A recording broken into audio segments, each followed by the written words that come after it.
오늘 말씀의 제목이 귀한 그릇, 성별된 귀한 그릇입니다. 귀한 그릇은 이제 20절에 보니까 큰 집에는 큰 그릇과 은 그릇만 있는 것이 아니라 나무 그릇과 질 그릇도 있어서 어떤 것은 귀하게 쓰이고 귀한 그릇이 있는 것입니다. 어떤 것은 천하게 쓰입니다. 말씀합니다.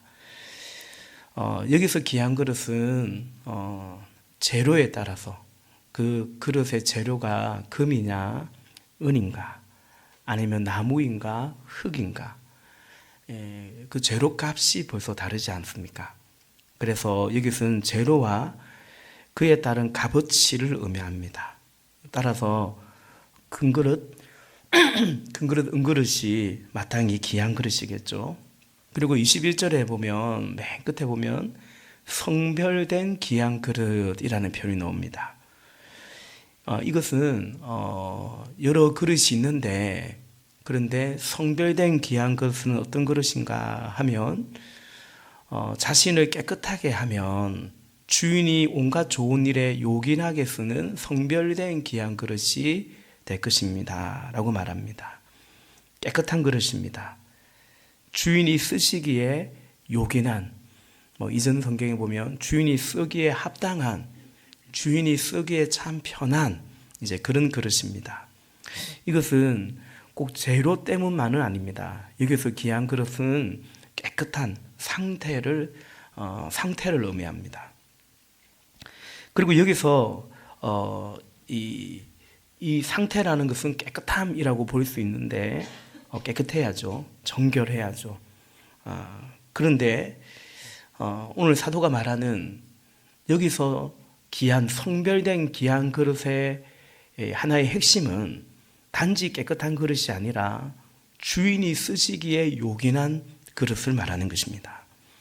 그러니까 그릇인데 성별된 귀한 그릇인데 그 포인트가 단지 깨끗한 그릇에 가 있지 않고 그래서 주인이 쓰시기에 어떠하냐, 주인이 쓰시기에 요긴하다, 주인이 쓰시기에 합당하다. 그러니까 그 포인트가 악센트가 거기에 가 있다라는 말씀을 드립니다. 여러분 우리가 신앙생활하면 변화를 경험하게 되는데 가치관의 변화를 경험하게 됩니다. 가령 오늘 본문에 보면 귀한 것이 있고 천한 것이 있고 그러니까 가치를 말하는 거죠. 그런 가치에 대한 변화가 일어납니다. 뭐가 더 중요한 것인가? 뭐가 더 중요한가? 덜 중요한가? 등등의 가치관의 변화가 나타납니다. 그런데 기독교 신앙에서의 이 가치관의 변화에 있어서 핵심은 단지 그 정도가 아니고, 그러니까 뭐가 더 가치 있냐 그 정도가 아니고 누가 더 가치 있냐 이것입니다. 우리 신앙 안에서의 변화, 가치관의 변화의 핵심이 여기에 있습니다. 그러니까 나의 주인이 누구인가라는 것입니다. 그러니까 뭐가 더 가치 있냐? 근데 내가 주인인 채로 뭐가 더 가치 있냐? 단지 그 정도의 변화가 아니라 우리의 그리스도인의 변화는 나의 주인이 누구인가? 그리고 그분은 나에게 어느 정도의 가치가 있는 어떤 분인가라는 것입니다. 이것이 결정적인 변화죠. 우리의 어떤 윤리적인 혹은 어떤 그야말로 가치관의 변화가 있지만 그 모든 것에 근원이 되고 기저가 되는 근본적인 변화는 뭐냐면 나의 주인은 누구인가, 그리고 그분은 나에게 얼마나 중요한 분인가, 얼마나 가치 있는 분인가. 예수님이죠. 예수님이 나에게 어떤 분인가, 이것이 핵심입니다. 왜 이런 말씀을 드리는가 하면 말씀드렸네요. 내가 주인인 채로 가치관의 변화가, 생각의 변화도 있을 수는 있기 때문입니다. 가령 전에는 무조건 결과가 중요했다면 이제는 과정을 중요하게 여기는 겁니다. 엄청난 변화죠. 물질 어떤 물질, 돈보다는 사람을 더 가치 있게 여기기도 하고요. 욕심이나 성공보다는 이타적인 삶을 더 가치 있게 여기기도 하죠. 변합니다. 이런 변화, 이런 이제 선한 변화가 있는데, 그런데 내가 주인인 채로 그냥 그런 변화도 있을 수 있는 것입니다. 오늘 본문으로 본다면 그렇습니다. 이전에는 금그릇, 은그릇, 그게 가치 있지, 나무그릇, 질그릇 이런 건 천하지, 그렇게 생각했다가 어느새 깨끗한 그릇이 더 중요하지 않겠나. 엄청난 변화이지 않습니까? 그런데 거기서 더 나아가 제일 중요한 것은 그냥 깨끗한 그릇이 아니라 주인이 쓰시기에 합당한 그릇이 되는 거죠. 깨끗한 그릇이 되는 이유도 누가 보기에 내가 더 깨끗하고 이타적으로 보이고 희생적으로 보이고 잘 섬기고 얼마든지 내가 주인인 채로 깨끗한 그릇이 될 수 있거든요. 그게 아니라 깨끗해져야 되는데 그 이유마저도 가장 중요한 것은 뭐냐면 주님이죠. 왜 깨끗한 그릇이 되려고 하는가? 왜 낮은 곳으로 가려고 하는가? 그분이 나의 주인 된 그분이 쓰시기에 요긴하고 편리하고 사람들 보기에는 오히려 막 쓰임 받는 것 같고 그래 보일지 모르지만 주인이 쓰시기에 편한 여러분 집에 금그릇 은그릇 있을지 모르겠습니다. 무슨 차이나 이런 좋은 그런 그릇이 있을 수 있죠. 만만하지 않잖아요. 혹 깨질까 봐. 그죠? 잘 모셔놓고 쓰기에는 오히려 잘 쓰지 않는 디스플레이 돼 있는 그런 거 말고 주인이 자주 쓰고 쓰기 편하고 그것이 그릇으로서의 행복이고 이제는 어떤 그릇보다 내가 더 귀한 그릇, 고급스러운 그릇, 이전에는 그릇이라고 한다면 그게 그릇의 하나의 마치 성공이고 그것이 이제 그릇의 방향이었다면 이제는 그게 아니라 주인이 쓰시기에 편한 그런 그릇이 되는 것, 이것이 그리스도인의 가장 근본적인 그리고 또 열매적인 변화입니다. 말씀을 준비하면서 이런 묵상을 하게 되는데 묵상을 하는데 고린도전서 13장 말씀이 떠오릅니다. 고린도전서에서 12장, 13장 은사에 대해서 설명할 때 사도 바울이 은사를 쭉 나열하고는 제일 좋은 은사, 그러니까 은사가 은사 되기 위해서는 반드시 필요한 은사에 대해서 말하는데 그것이 바로 사랑이죠. 고린도전서 13장 1절부터 3절까지 한번 보겠습니다. 내가 사람의 모든 말과 천사의 말을 할 수 있을지라도, 이건 방언을 말합니다. 내게 사랑이 없으면 울리는 징이나 요란한 꽹과리가 될 뿐입니다. 그런 사람들이 있습니다. 방언 열심히 하는데 시끄러워 죽겠어요. 그냥 방언 소리가 시끄럽다는 게 아니라 진짜 사랑이 없어요. 그러면 말씀 그대로입니다. 요란한 꽹과리입니다. 아름답지 않습니다. 2절, 내가 예언하는 능력을 가지고 있을지라도, 예언의 은사죠. 또 모든 비밀과 모든 지식을 가지고 있을지라도 지식의 은사죠. 또 산을 옮길 만한 모든 믿음을 가지고 있을지라도 믿음의 은사, 능력의 은사죠. 그런데 사랑이 없으면 아무것도 아닙니다. 그냥 자기 좋은 거죠. 그냥 자기 능력이 있는 거죠. 사랑이 없으면 아무것도 아니라는 거죠. 3절, 내가 내 모든 소유를 나누어 줄지라도, 이것도 은사죠. 나눔의 은사, 섬김의 은사. 내가 자랑 삼아 내 몸을 넘겨줄지라도 사랑이 없으면 아무 이로움이 없습니다. 여기서 사랑이 없으면이라는 것에 제가 생각한 것은 내가 주인된 채로라는 것입니다. 내가 주인된 채로, 내 자아가 버젓이 살아있는 채로, 그것은 곧 은사가 있는 거예요. 바울은 그렇기 때문에 뭐가 없냐면 내가 주인인 채로 이런 은사를, 내가 주인인 채로 이런 자랑을 하니까 결과적으로 뭐가 없냐면 사랑이 없죠. 열매가 없더라 말하는 것입니다. 자기의 은사를 주장하는데 자기 중심적입니다. 은사는 기프트, 선물인데 주님이 주신 것인데 그 은사를 주장하는 사람들은 여전히 그걸 통해서 자기를 오히려 더 내세우더라. 그래서 그 교회가, 고린도 교회가 별의별 것 가지고 싸우는데 은사 가지고도 서로를 헛들고 싸우더라라는 것입니다.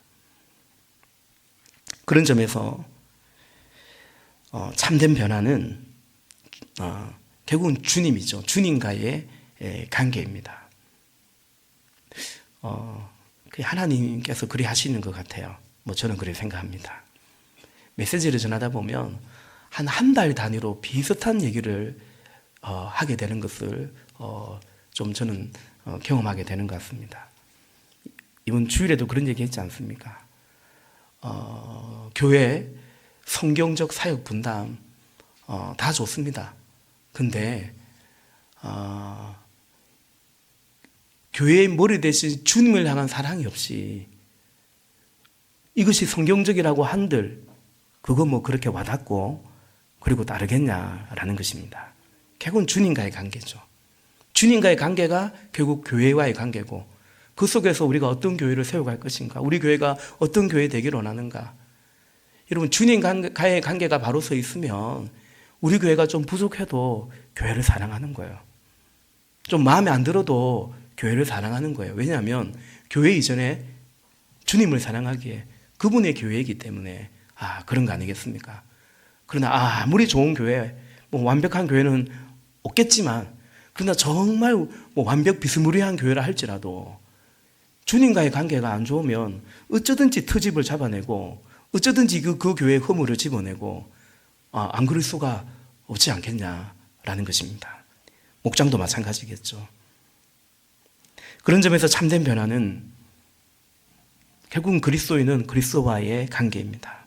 내가 무슨 은사를 가지고 있는가, 얼마나 무엇을 하는가, 잘하는가, 열심히 하는가, 심지어 내가 얼마나 깨끗한 그릇인가, 거룩한가, 여기까지도 여전히 자아가 살아있는, 변화는 변화인데 여전히 자아는 살아있는 자기중심적 변화일 수 있는 것입니다.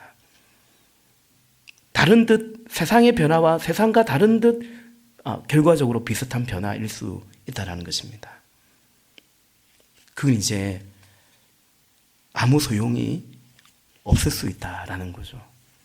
여러분, 교회 안에서 내가 주인인 채로 은사가 많은 사람, 내가 주인인 채로 열정이 있는 사람, 내가 주인인 채로 헌신을 많이 하는 사람, 헌금을 많이 하는 사람, 깨끗한 사람, 그런 사람은 교회를 정말 어렵게 합니다. 그러니까 자기가 자격이 있는 거 아닙니까? 내가 이마에 했다 이거죠. 근데 내가 주인인 채로, 뭘 하지 않은 사람은 그런 권리를 내세울 것도 없기 때문에 그다지 어려움이 되지 않습니다. 그러므로 여러분, 주님과의 관계, 내게 주님은 어떤 분인가, 이것이 생명이고 핵심이고 본질이고 그리고 열매입니다.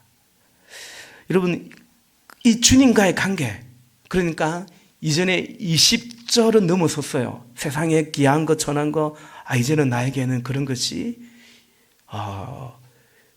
이제 좀 변화가 있어요. 그리고 21절 단계까지 왔어요. 깨끗한 그릇 되어야겠다. 근데 거기서 더 나아가는 거죠. 주님이 쓰시기에 깨끗한 그릇. 깨끗함에 액센트가 가 있지 않고 그분이 쓰기에 요긴하다라는 여기에 액센트가 가 있는, 그래서 나의 깨끗함을 주장하지 않으려고 하는, 나의 헌신을 주장하지 않으려고 하는, 여기까지 가야 있는 거죠. 우리가 그럴 수 있기를 원하는 거죠. 여러분, 그것을 추구하는 증거가 뭐냐? 그것이 바로 22절 말씀이 아닐까 싶습니다. 우리 22절 같이 한번 읽어보겠습니다. 시작.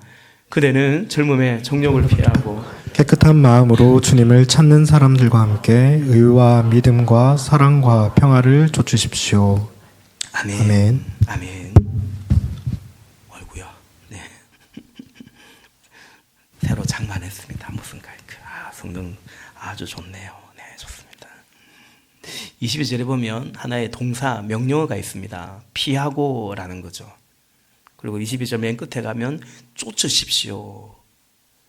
피할 거 피하고 쫓을 거 쫓으면 되는 것입니다. 이게 어쩌면 신앙생활입니다. 뭘 피해야 될까요? 예배하는 자리, 모이는 자리, 이런 걸 피하면 안 됩니다. 그렇죠? 청년의 정욕을 피하라 말합니다. 여러분, 이 바울이 디모데에게 쓴 편지입니다. 목회서신입니다. 이때 디모데는 40대의 나이였습니다. 젊다면 젊은 겁니다. 정욕이 아직 넘칩니다. 그런데 어쨌든 에베소 교회 목회자지 않습니까?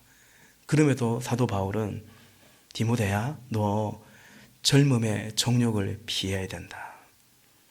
언젠가 제가 그런 칼럼을 썼지 않습니까?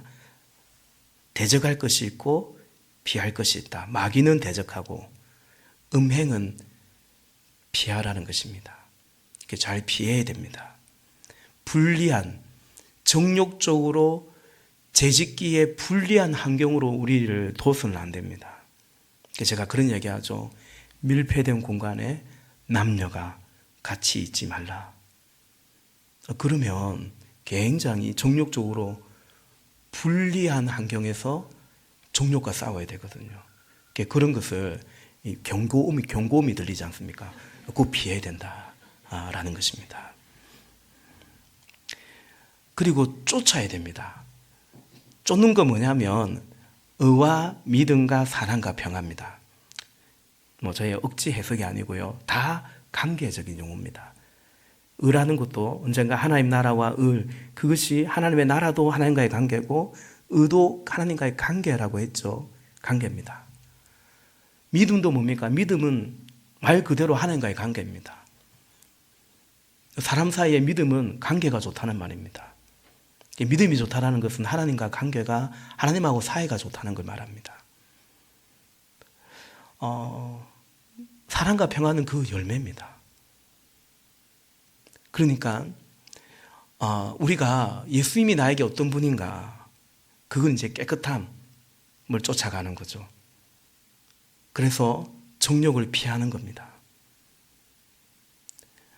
또 한 가지는 예수님이 나의 주인이기 때문에 이제 그분이 원하는 그분과의 관계에서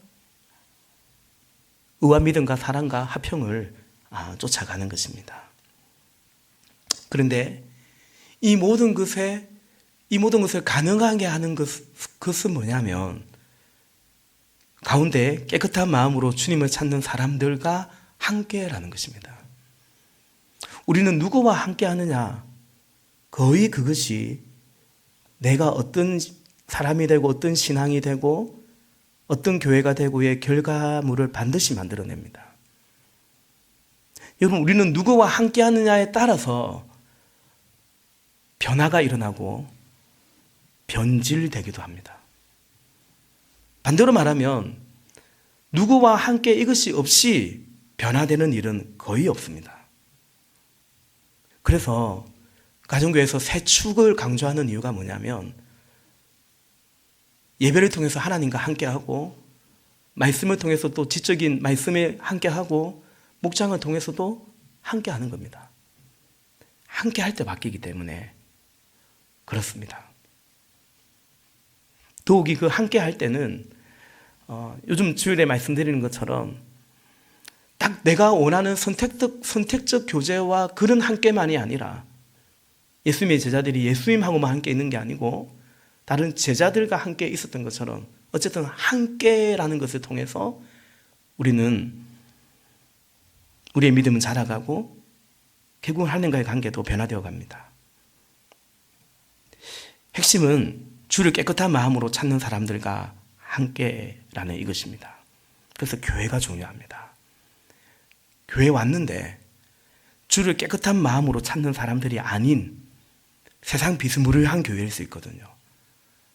늘 편가르기 하고 경쟁하고 헐뜯고 모이면 그런 짓 하고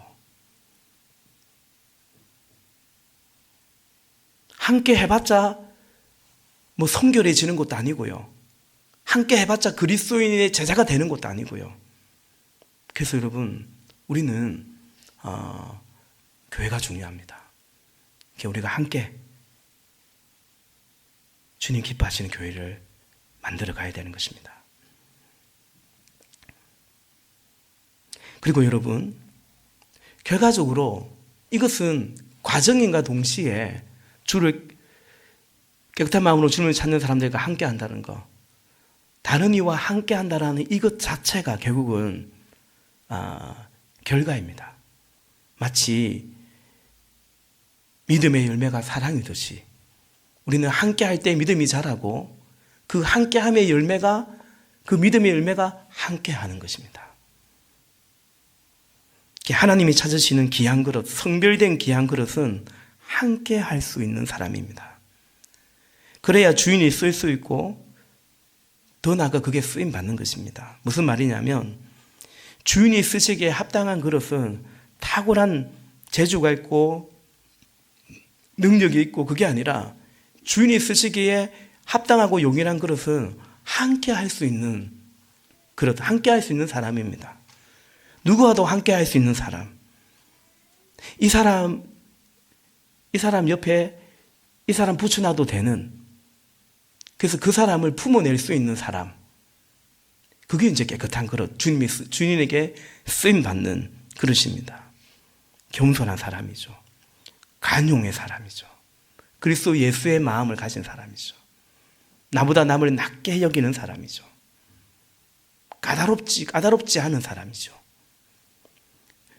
그것이 바로 주인이 쓰시기에 요긴한 성별된 귀한 그릇인 것입니다. 목회를 하다 보니 경험적으로도 그렇다라고 깨닫게 되는 것 같습니다. 누가 좋은 성도인가? 어떤 분이 좋은 직분자인가? 일꾼인가? 함께 하는 사람입니다.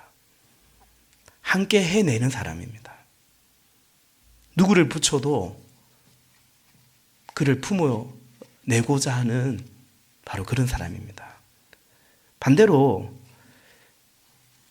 참 어려운 사람은 그 반대이죠. 그 사람 옆에 누구를 붙이기가 어렵습니다. 이 사람은 이래서 싫다 그러고 저 사람은 저래서 싫다 그러고 자기는 옳고 늘 틀린 사람이 그렇게 많습니다. 그래서 그 사람 만나면 다른 사람이 어려움이 생기기도 하고 그렇습니다.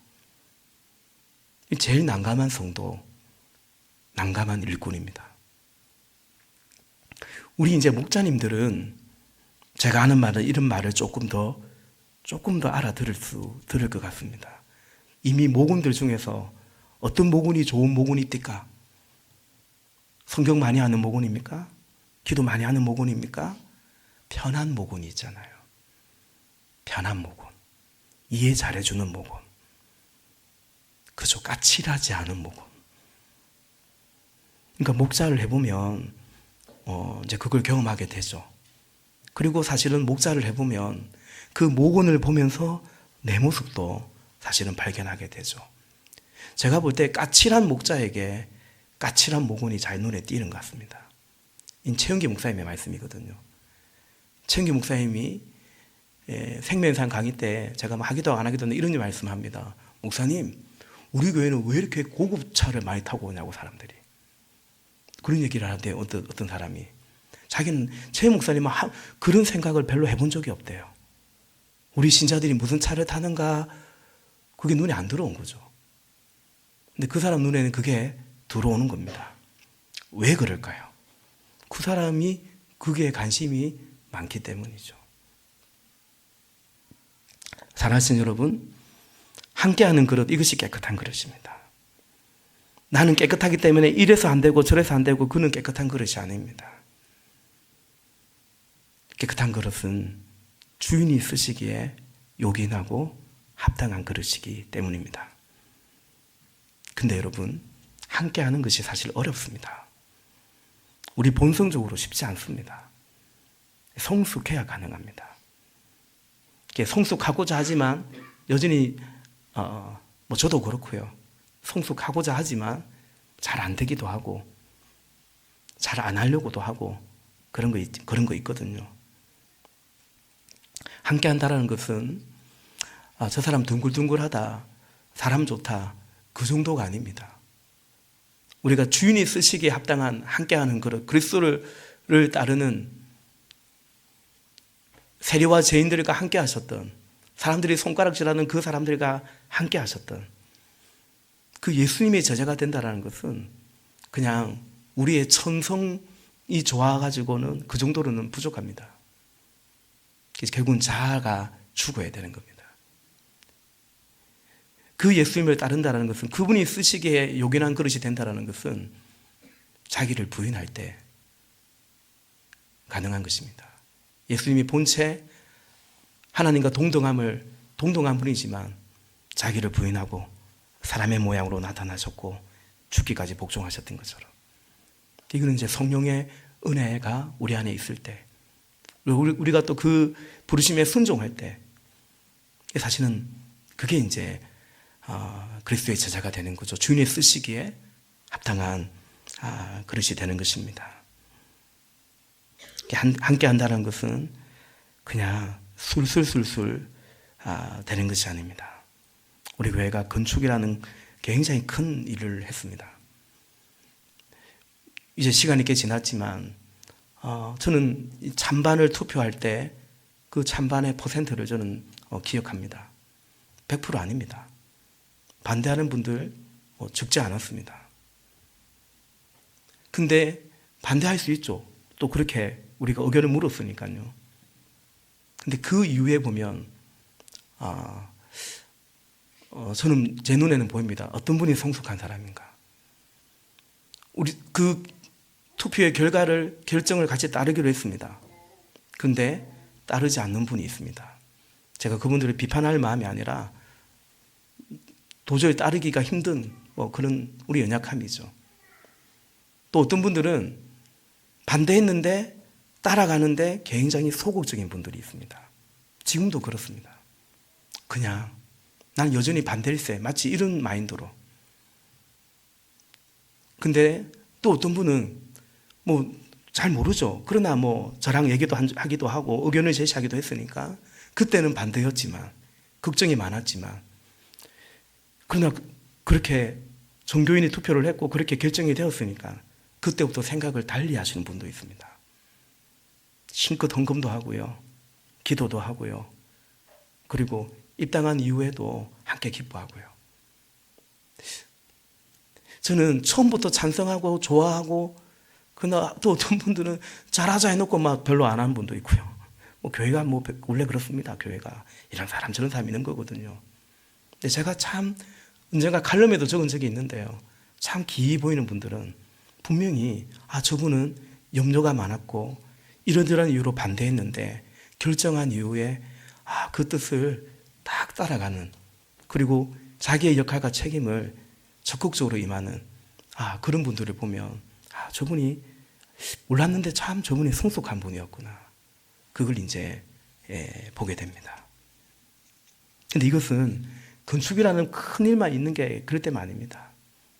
얼마든지 교회 생활 하다 보면 또 목장 안에서도 마찬가지고 우리는 그런 경우를 경험하게 됩니다. 그래서 여러분, 그 속에서 우리 신앙의 여정은 사실은 어떤 면에서는 계속해서 훈련이고 연습이고 그리고 완성을 향해 가는 거죠. 요한계시록을 이제 완독했는데 어떤 생각이 듭니까? 믿죠. 새하늘과 새 땅이 임하고. 믿죠. 아멘이십니까? 과연 나는 완성되어 있을 때 그날이 올 것인가? 이번에 요한계시록 읽으면서 그 생각을 합니다. 내가 얼마나 완성되어 있을 때 하나님 나라는 완성된 하나님 나라가 우리 가운데 임할 것인가? 처음 믿을 때도 전적인 은혜고 구원이 완성될 때도 전적인 하나님의 은혜겠구나 싶습니다. 그러나 우리는 이제 그 그리스도를 따라서 가는 거죠. 얼마나 완성될지는 모르겠지만, 그죠? 몇 주 전에 소유예배에서 말한 것처럼 지금 이 단계에서 계속해서 나가는 거죠. 바울의 고백처럼. 사랑하시는 여러분, 나의 주인이 누구인가? 이건 우리 끊임없이 우리가 물어봐야 될 질문이고, 우리는 그만큼 그분이 나에게 어떤 분인가, 거기만큼 우리는 변화되어 가고, 우리는 참 성도답게 살아갈 것 같습니다. 엊그제 주일에, 엊그제가 아니죠, 3일 전에 주일에 제가 그런 간정이라고 할까요? 내 이 길을 접어야겠다, 이쯤에서 접어야겠다, 그런 생각이 들었을 때 하나님께서 제 마음에 이런 마음을 주셨다고 했죠. 나 때문에, 네가 나 때문에 나 주의 종이 됐다고 하는 사람이 관둘 때는 왜 나 때문에는 없냐? 교회 때문에, 사람들 때문에, 그리고 심지어 나 때문에, 저 때문에. 그걸 제가 회개했습니다. 근데 우리 교회는 어쨌든 울산 다음 공동체 교회에서 많은 사랑에 많은 영향을 받았죠. 이번에 제가 연수 갈 때도 그 중간자 역할을 해준 분이 바로 다음 공동체 교회 박종구 목사님입니다. 울산 시민교회에서 추수감사 예물을 드리고 가정교회 목회자 우리 연수 보내드리자 했지만 그 교회는 저랑 아무 일면식도 없습니다. 근데 그 얘기를 듣고 추천을 해달라고 했을 때 박종구 목사님이 추천해 주셨습니다. 저에게도 설득을 하셨고요. 꼭 가라고. 몇 년 전에 제가 한번 어디 상공분가 우리 목자 모임인가 말씀드린 적도 있는 것 같은데요. 박종우 목사님이 목회자 컨퍼런스에서 마지막 그 도전의 시간이라고 폐회식 같은 폐 예배 같은 시간에 도전의 시간이라고 그 메시지를 전하는데 그 해는 박종우 목사님이 말씀을 전했어요. 근데 이분이 가정교회는 굉장히 솔직하거든요. 건축하고 저한테도 그래요. 건축할 때보다 건축하고 입당한 이후에 1, 2, 3년이 되게 힘들다 했습니다. 저도 나름 각오를 하고 있습니다. 기도하고 있습니다. 일단 재정적으로 많이 힘들기 때문에 그렇기도 합니다. 그래서 그때 박 목사님이 교회를 사임하려고 했대요. 그래서 그래도 멘토라고 생각하는 최은기 목사님께 메일을 보냈대요. 이러이러한 이유로 교회를 사임하겠다고. 근데 답장이 왔는데, 최 목사님 답장이 왔는데 딱 2줄인가 3줄인가 매우 짧게 답장이, 자기는 이마에 길게 적었는데 답장이 매우 짧게 왔더래요. 뭐라고 답이 왔냐면 제가 주일날 성령께서 저에게 말씀하신 거 비슷한 거였어요. 박 목사님은 지금까지 주님의 종이 아니셨네요. 얼마나 충격적이고 얼마나 섭섭한 답장입니까? 박 목사님이 교회를 사임하겠다는 이유가 3가지였거든요. 첫 번째는 성도들이 나를 별로 원하지 않는 것 같다. 반대하고 좋아하지 않는 사람들이 많은 것 같다. 그럼 사람이 나 안 좋아하는데 그거 계속 쉽지 않습니다. 두 번째는 본인이 너무 힘들다. 힘들어서 더 이상 못하겠다. 세 번째는 그러는 참에 다른 데서 오라고 한다. 다른 교회에서 와달라 한다. 그러니 여러분 그렇게 힘들 때 어디서 오라면 안 가고 싶은 마음 안 생기겠습니까? 그랬더니 최 목사님이 박 목사님은 지금까지 주님의 종이 아니셨네요. 그래서 박 목사님이 하신 말씀이에요. 예수님 때문에가 하나도 없지 않냐고. 신자들이 별로 안 좋아한다고. 당신이 힘들다고. 다른 데서 오라 한다고. 그게 예수님이 어디 있냐고. 그렇게 답을 하셨대요. 네, 박 목사님이 컨퍼런스에서 이렇게 말씀하시더라고요. 근데 그 해에 한 7, 8년 만인가 최은교 목사님이 은퇴하시고 컨퍼런스 왔었거든요. 그 자리에. 그 앞에 계신데 최 목사님 말이 맞는데 그럼에도 불구하고 너무 서운해서 이제 다시는 안 본다. 이렇게 다 웃으세요. 너무 매정하다. 사람이 어째 이러냐. 최 목사님 그런 면이 있거든요. 근데 그 다음날 짧게 메일이 또 한 번 더 왔더래요. 내가 말이 너무 심했지? 이렇게. 그래서 그 메일 안 왔더라면 이제 다시는 안 봤을 거라고. 그거는 웃자고 한 말 같고. 근데 결과적으로 박 목사님도 최 목사님의 메일을 보고 처음에는 화가 났고 서운했지만 무릎을 꿇은 거죠. 내가 수십 년, 이제 올해 이제 20년 되셨는데 그 교회 담임하신 지만 그렇게 했는데 뭐 그 교회뿐만 아니라 목회자로 살아왔는데 내가 이런 큰 선택을 하는데 이유가 예수님이 아니었구나. 그걸 이제 최 목사님 통해서 깨달았노라. 그날 컨퍼런스에서 그 공개적인 장소에서 말씀하셨기 때문에 제가 사실 말씀드리는 거죠. 다른 사람 얘기를 그냥 함부로 하면 안 되니까요. 그렇기 때문에 제가 오늘도 어떤 일로 한번 연락드렸더니 호주에 계신다고. 그래서 호주의 그 목자, 가정교회 목자 컨퍼런스의 강사로 섬기고 계신다고.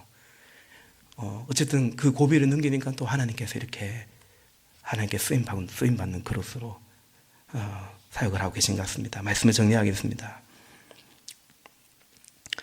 여러분, 금그릇 은그릇 솔직히 아직도 귀한 것은 그거 아니겠습니까? 뭐 나무그릇 질그릇 그 천한 거 아닙니까? 솔직히 우리가 20절은 넘어선 것 같이 제가 말했지만 20절을 우리가 넘어섰겠습니까? 그렇지 않다고 장담하기 어려울 것 같아요. 그래서 말인데 장담하지 마시기 바랍니다.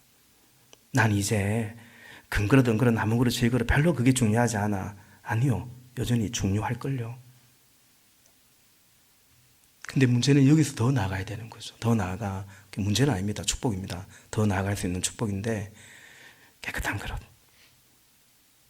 이것을 사모하는데, 근데 여러분, 이 깨끗한 그릇이 자칫 내가 주인인 채로 깨끗한 그릇을 추구한다면 20절에 금그릇 은그릇 그거 귀한 그릇이지, 내가 주인인 채로 깨끗한 그릇을 추구한다면 20절에 금그릇 은그릇 귀한 그릇의 또 다른 버전일 수 있습니다.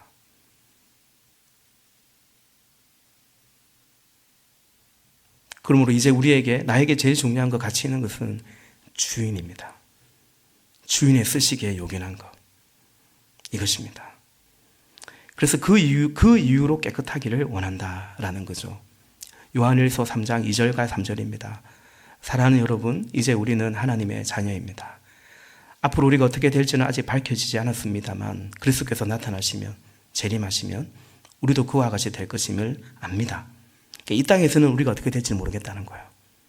그러나 아는 것도 있다는 거죠. 그리스도께서 나타나시면 우리도 그와 같이 될 것임을 압니다. 그때 우리가 예수님을 참모습대로 뵙게 될 것이기 때문입니다. 3절, 그에게 이런 소망을 두는 사람은 누구나 그가 깨끗하신 것 같이 자기를 깨끗하게 합니다. 아멘. 예수님 때문에 깨끗하기를 원하는 것입니다. 예수님에게, 나의 주인이신 예수님 그분이 쓰시기에 편한 그릇이 되기를 원하는 것입니다. 그러므로 나의 주인이 누구인가? 고린도후서 4장 7절 말씀처럼 여전히 질그릇이지만 이 보배를 질그릇에 가졌다. 그래서 나의 정체성은 질그릇이 아니고 이제 보배다. 그러나 내가 보배 되려고 하지 않고 나는 여전히 질그릇. 그러나 내 안에 있는 보배가 예수님의 보배기에 나는 보배다 라는 것입니다. 나의 주인이 누구인가? 이 말은 즉 다른 것이 내가 나의 주인이 되려고 하는 것을 저항하는 것을 말합니다. 그래서 제가 지난주 새로운 삶 강의할 때 그런 얘기 했습니다. 우리가 하나님 나라의 백성이라는 것은 다른 통치, 다른 지배에 민감하고 그걸 거부하는 것을 말합니다. 빌립보서 3장의 바울 고백처럼 풍족에 처하기도 하고 비천에 처하기도 하고 그것의 지배를 받지 않는다는 거죠.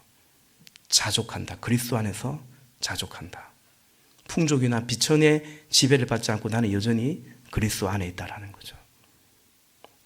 무엇인가가 있고 없고를 따라서, 무엇인가가 되고 안 되고를 따라서, 돈이든 직장이든 연애든 결혼이든 간에 그것 따라서 너무 달라지지 않아야 하는 것입니다. 신앙생활은 계속 그것을 훈련해 가는 것입니다.